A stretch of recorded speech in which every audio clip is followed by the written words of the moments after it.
Hi. So today we're gonna do something a little bit different.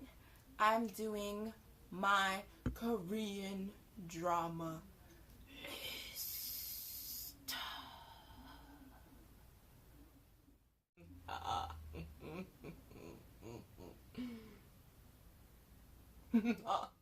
So if you have reached this part of the video, that means that I'm about to give y'all the tea. Not all the tea, but I'm about to give y'all the tea. Okay. I'm gonna give y'all the top, or my favorite ones basically. The top dramas. Some of them are the top dramas. A lot of them are also my favorites of Korean dramas that are bomb and that will probably either change your life or ruin your life. But like in a very good, wreckingful-ish, that's not a word, I just made it a word, type of way. So before we start, don't forget to like, comment, and subscribe. Here, in this area, here. So, hold on, I gotta drink some water for this because...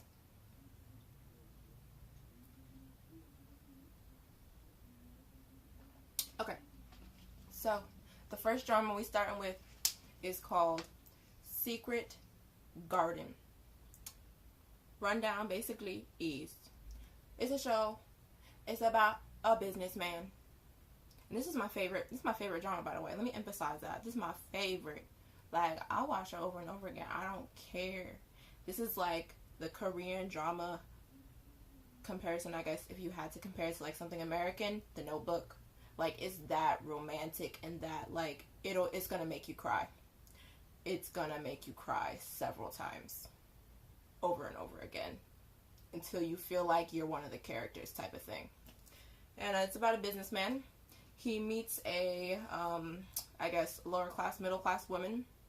He's like a CEO of things, so he got that money. And she don't got that money, but she worked real hard or whatever, and she's a stunt woman. And of course, they cross paths, their personalities, they clash, all that, and they basically switch bodies by each other's souls going into the other's body.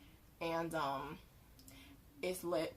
So basically, every time it rains, switch bodies. You know, you feel me? That's how it goes, and there's more into it. There's romance, there's action. People might die, who knows? I'm not going to tell you guys. No spoilers, but it's so good. And if you're looking for something that's, you know, like, will just make you, like, if you don't believe in love, it's gonna make you believe in love. Like, it's that powerful, the emotion. So our next one, it isn't a drama, it's actually a movie, a Korean movie, and it's called A Werewolf Boy. And it's about this girl. She's probably like around 16, 17 years old. She lives with her family on this farm. And there's these old stables where, like, they used to hold, like, you know, pigs and chickens and stuff. You know, they hold them in the little pens. Like a whole, I guess, building or barn where it's held. And one night they hear, like, some rumbling, some noise or whatever.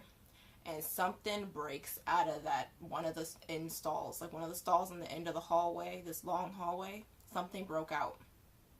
Something busted open a whole, like, metal door with a lock on it. And they come to find out that it's like he's a wolf, but he's a kind of a person, and he doesn't really speak any language or anything because he was literally raised by the wolves in the forest, like right by the farm. And yeah, so they got to deal with that now, and it's crazy. There's action, there's like comedy, there's like lighthearted moments. It's really cute. There's so much romance. It's crazy, and I can't even describe like the bond that they have in that movie. But if you like all that werewolves, vampires, all that stuff, but you also like, you know, just something also, it's kind of chill and pure at the same time. It's very pure, so pure. You go ahead and you go find it. So if you is more into like action, more like the action genre, very fast-paced, shooting, killing, kidnapping, bribery, all that like crime type shows and stuff, then I would recommend City Hunter, which is basically Lee Min-ho. Lee Min-ho is the lead male actor for this, and he's so beautiful. Okay, like, never have I ever used that for a guy until I started watching Korean dramas. Like, every male lead or female lead or anyone that they use, they're just beautiful. The men, they're so beautiful. Like, you can't even call them anything else. They sparkle. Like, and it hurts my heart a little bit sometimes because fangirling. Sorry. Moving on. So basically, City Hunter. This kid who was raised like by his father from a young age, how to fight one-to-one, like man-to-man combat, how to shoot a gun since he was like 9 years old. Someone like in the government basically had his father, well, he thinks that they had his father murdered, and then basically he's on a whole trail of vengeance to find out who did it. And when he do, he you know, he gonna put the reckoning on them, okay, like on some crazy stuff. So it's a whole, like, there's conspiracies, there's government, there's scandals. If you like this type of thing, you're gonna find you that. It also is comedy, romance. There's like a million things in it. I almost forgot. He meets this girl, and she's basically like a bodyguard or secret service for the president of South Korea. And yeah, she's badass. Like, so you should watch that. Into something maybe a little bit more chill, but also has comedy in it. And it's kind of like, I don't know, it can be a little intense though sometimes. I would say Flower Boy Next Door. It's one of my favorite dramas, like, ever. Just because of the way they filmed it and the way that they just went about doing the acting and just everything. Oh my god. So it's basically about this girl. She's very, like, shy. Very, like, just, she likes to stay in her own space and just deal with things in her own space by herself, like, all the time, most of the time. That's why I like it, because she kind of reminds me of me. Like, when I watch it, I'm like, wow, that's me.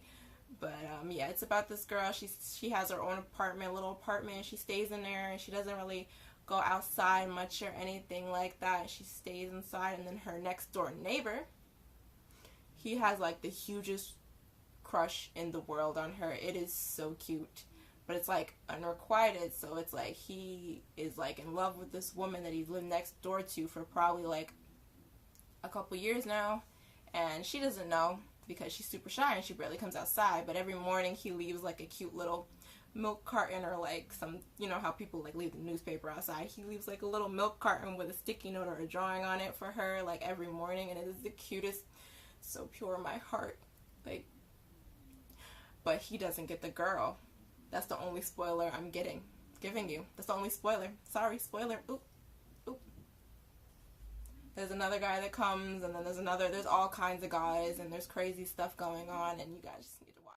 You guys just gonna have to watch it, because the way that Korean dramas go, if you've never seen one before, is that all these ones I'm giving you so far, they all crazy. Like, yeah, I'm giving you like a basic synopsis, but there's all types of stuff going on. Like, their plots be all of it. You won't be ready. Even if I gave you a spoiler, they still gonna hit you in the face with another one. So, you ready? You're not ready. You're not ready. Okay, I am refreshed. So,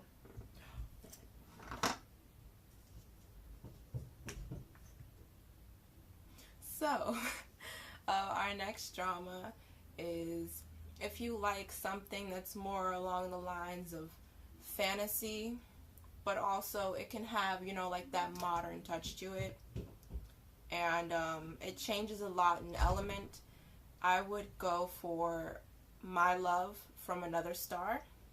Basically, this man, this beautiful ass man, comes from a star that he lives on, like in the galaxy. He comes down, and he wasn't meant to, you know, be there. It was an accident. He got stuck on Earth for 400 years, and he's just been there chilling, not aging, still being beautiful as hell throughout like the 20s, 30s, 40s, all the way up to like the 2000s. He's still fine. Yes, I'm gonna keep saying that, okay? If you see his skin, then you... Okay. And basically, he meets this girl that's like the complete opposite of him. She's like this socialite celebrity. She's an actress. She's very like I'm the shit. Okay. Sunglasses on. Okay. Type of girl, you know what I'm saying? And he's more of like, since he's been there for 400 years, he kind of acts like a grandpa on the inside, but on the outside he's like young and hot, so it's a little weird. And he's also an alien though, so you gotta keep that in mind. And they cross paths or whatever. Stuff gets crazy. There's a evil, like, there's a villain in it. He has powers like of his own, and levitation and magic, and it is so cool. Like, you guys just need to watch it. There's a lot of action scenes. I can't speak English. There's a lot of action scenes in it. It's so good. And the love. I'm a romantic, so yeah, I'm gonna emphasize that. There's romance in it too. There's comedy. There's all types of everything. You'll laugh, you'll cry, you'll be confused. Flashes of light, all that. Yes. Our next one is, it's a comedy, very much, but it's also one of those things that can hit the romance, hit the tragedy. Like, it could have multiple genres. Like, one of those type of shows that goes from being very light to being very intense to being funny, like, very quickly from scene to scene to scene. And you don't really get bored that much with it. It's called Me Too Flower. It's about this man who is basically the CEO. He's like the shadow CEO, basically, meaning like he owns the entire company, the brand, like this clothing brand or whatever. But no one ever knows like what he looks like, and he just like chills in his little mansion, and he just designs like women's purses, and it's cute. It's cute. And he meets a cop. So she's like not your typical female lead. She's like very rough. She's like I'll punch you. Don't play with me, boy. And so it's very, very like fun to watch the two interact.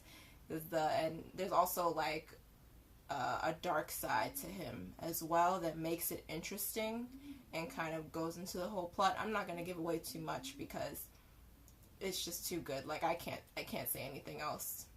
It's really good. There's romance. There is so much comedy. Oh my god, it's hilarious. And then it has its serious life moments too. So it's very heartwarming. Very much. Lastly, this one is a new favorite of mine. It's called Secret Healer, or Mirror of the Witch. It's about this girl who doesn't know that she's royalty, that she is actually a princess of the last emperor. And it's a historical drama, but it's so cool. And she actually they call her a witch because she has her own like powers that come from her mind, and her eyes like turn purple and her hair changes color, and it's kind of scary, not scary, but like I say, it's a thriller. It has that horror aspect to it. Sometimes things just kind of happen very quickly. There's tons of action, a lot of fighting scenes, back and forth, conspiracies, bribery. There's people trying to dethrone people. There's all types of stuff. It's crazy. And like it shows it from all different, of course, different types of point of views. There's lots of magic, fantasy, whoa, and all the cool music that goes with it. And basically the princess, she meets this guy who is basically supposed to protect her or help her because she has a curse on her that every time she leaves like a sacred barrier or something, she changes, and the curse like almost kills her every time, and he has to try and help her basically, and he ends up maybe falling in love with her. So it's amazing. It's amazing. But at the same time, she's a bad bitch, you know what I'm saying? So at the same time, she only need him to protect her. But then there's the curse. Thank you guys for watching. I hope everyone has a wonderful day. Don't forget to like, comment, and subscribe. And all of my social medias here are in the description. Bye-bye. And I'm from another break filled with the medals. So visit me. I just built a castle deep in them trees. That's how I get them battles free. This right here is some savagery.